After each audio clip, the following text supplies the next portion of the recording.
You made it to level 2, deeper questions leading to deeper answers. I'm Tomas Garza, and I'm here to help you decide to transform. I'll be setting the pace for the process to support your unfolding. Learn and commit to a practice that brings simplicity and an awareness of what is ready to be released. Join me now and allow the experience of a deeper sense of love.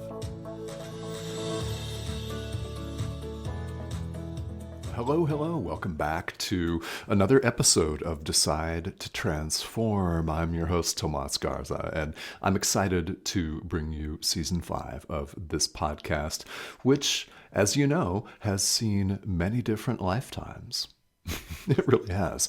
And what I'm doing here in this season is I'm recording a number of shorter episodes, solo episodes, not interviews this time around. It's just me talking about spirituality, personal growth, transformation, the themes of this podcast, which all are one and the same after all, i.e., spirituality, right? Life itself. Yeah. I invite you to go back, if you would like, and listen to some of the amazing conversations that I've had with leading men and women in the field of personal growth and transformation in spirituality, some amazing teachers, and people that have had some amazing experiences. So all of these can be found anywhere you listen to podcasts. I'm referring to all of the past episodes. I invite you to check those out. Today, I want to talk about something that's very, very important and gets overlooked in terms of spirituality when people think about it. And that's the concept of universality. What do I mean by that? Well, something that is universal has universality. It's the universality of spirituality, which doesn't sound super easy to say, does it? In fact, I almost stumbled with it. The important thing today is that we recognize, and I invite you to do the same, that spirituality is universal. You may have been raised in a tradition that thought that it monopolized the truth. Well, what we find in life, and what each of us knows, whether we choose to allow this or not, in other words, whether we choose to accept it, is that at the core, spirituality is exactly the same. Because we all have the same choice to make in life. Are we choosing love or are we choosing fear? If you choose to put it as, are you choosing God or are you choosing the ego? So be it. Doesn't matter the descriptors that you use. Are you choosing your light or your darkness? Are you choosing life or death? Self with a capital S or lowercase s self, i.e. the ego. This choice applies to every single one of us. Therefore, it's universal. As many of you may know, I teach A Course in Miracles, which is the spiritual self-study curriculum that has been around for several decades now, and it has been the main focus of my own spiritual practice since 2013. Since that time, I've been invited to teach both in person and in leading a group and online. So I've done this, and as I've done this, what I really recognize is it was amazing to me how universal these ideas are. That's one of the things that attracted me to A Course in Miracles in the first place, is that it asserted that it is a self-study curriculum, which it is. It's universal in theme and application, and there is a component of A Course in Miracles called the Manual for Teachers that talks about a universal curriculum. That's an interesting term, isn't it? I like it. Maybe you like it too. A universal curriculum. There are many manifestations of this universal curriculum. The world's traditional religions are manifestations of this universal curriculum. The most new and syncretic forms of spirituality out there, and there are many, are forms of this universal curriculum. Traditional, shamanic, and other tribal practices are forms of this universal curriculum. There are so many manifestations because there are so many people. We appear to be separated into genders. We appear to be separated into religious and ethnic groups. We appear to be separated into strata of society. No matter where we live in the world, there appear to be so many differences. And because of this, the universal curriculum takes many forms. What one person responds to, another person does not respond to. What you adopt and adore, someone else may not relate to. Pure and simple, right? So what's universal about all of this? What's universal is the choice that we make in the present moment of love or fear, God or the ego, self with a capital S, self with a lowercase s, light or dark, life or death. That's the choice that we make in the present moment. All of us. Love is universal.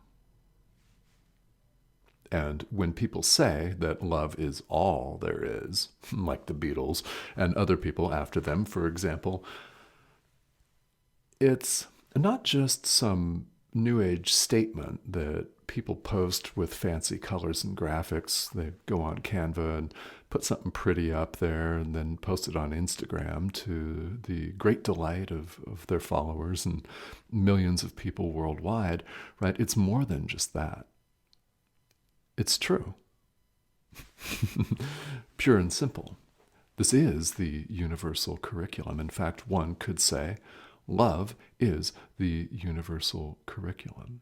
Any spiritual tradition that teaches this in whatever way is part of the universal curriculum. Any spiritual tradition that teaches us to set aside our judgments is part of the universal curriculum. Any spiritual tradition that teaches us to be aware of when we're obstructing the constant flow and presence of love is part of the universal curriculum. So as you can see, we're all practicing some form of the universal curriculum. Love is the universal curriculum. You may have been raised in a Judeo-Christian tradition, for example, that taught you that God is love. That's the universal curriculum. Any tradition where we're setting aside the ego, where we're setting aside our judgment, where we're recognizing that in truth we're not separate from anyone else. Our interests are not separate, no matter what the outside world may show us, and that we have the power to choose love or fear in the present moment. By the way, this determines what we see in our experience, doesn't it? So as you can see, the universal curriculum has many outward forms, many religions, many spiritual traditions, many practices, and that also, by the way, includes a bubble bath, doesn't it? It includes a walk on the beach or in the mountains, in the desert. It includes taking a drive. It includes taking a 1 to 2 breath moment to chill out and relax. It's so diverse in appearance, but the content, the essence of it is one. It's one. So, as I often do, I invite you just to reflect on this. And because the universal curriculum involves our laying judgment aside, let's lay our judgment of other spiritual traditions aside, even if it's only for a few seconds. Let's lay aside our notion that our building owns the truth. Set it to the side. Nobody owns the truth. The truth simply is, and it's not subject to categorization. It's not subject to being parsed out and divided and subdivided into component parts.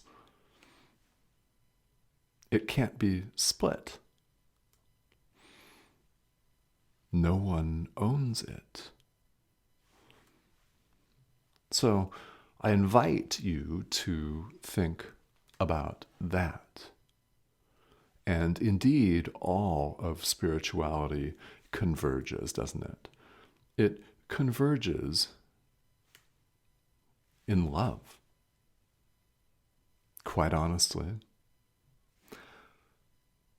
Naturally, the essence of all of spirituality lies beyond words, but since we're here in the world, and since we have this thing that I'm using called the internet to broadcast to all of you, since we have this thing called a podcast that's highly popular, a highly popular and, I'm happy to say, effective way of communicating the message of love, I'm delighted to use it, and it would be very kind of you to take these ideas and to ask yourself, okay, how can I practically apply this in my daily life? Because that is where the action lies in spirituality. This is where the rubber meets the road, so to speak.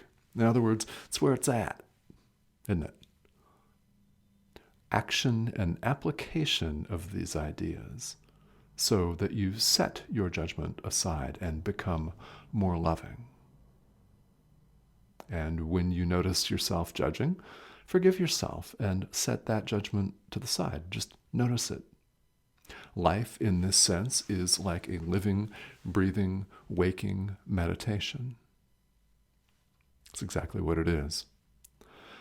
When you sit down for a formal meditation practice, let's say it's a guided meditation, you listen to the instruction, the instructor, and you focus on what they have you focusing on. If it's the breath, for example, then you focus on your inhale and exhale breath.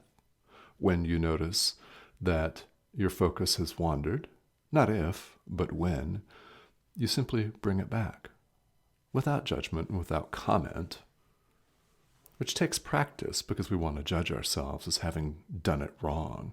We want to judge ourselves and label ourselves as being unable to do this, incapable, too distracted, too frantic. And that might be true one afternoon, but the next day you could be a lot calmer. And it's all about the cultivation of present moment awareness. Therefore, when you're out there in life and not in a formal meditation, the same principle applies. When you notice that you're carried away with thoughts of judgment and guilt and blame, maybe you have just found yourself in a fit of rage. Yeah. When you notice this, simply bring your mind back to the object of meditation. In other words, simply choose love. Choose your true strength, which, by the way, has nothing to do with the size of your bank account. It has nothing to do with the car that you drive, and it has nothing to do with how much you can bench press. Not at all. This is a fun example that I like to use, that life is indeed a living, breathing, waking meditation in which we can bring our awareness back to the present moment choice of love, which is the universal curriculum. All right. So, I thank you very much for joining me, as always, and I invite you to please ask questions. I am more than happy to specially record episodes of Decide to Transform based on your questions. The best way to do this is to email me. The address is Tomas, Tomas, at tomasgarza.com, and that's the best way to ask questions. I'm more than happy, again, to entertain the questions. I can answer them in a recorded episode, either as the whole episode, if it's a deep and involved question, or as part of the episode. And as always, I really, really look forward to hearing from you. I thank you for listening and for tuning in to this show. I know a number of you have been listening for a long time, and I deeply, deeply appreciate that. All of the subscriptions and all of that. But more than anything else, I thank you for your spiritual practice. It has a massive ripple effect on the entire world.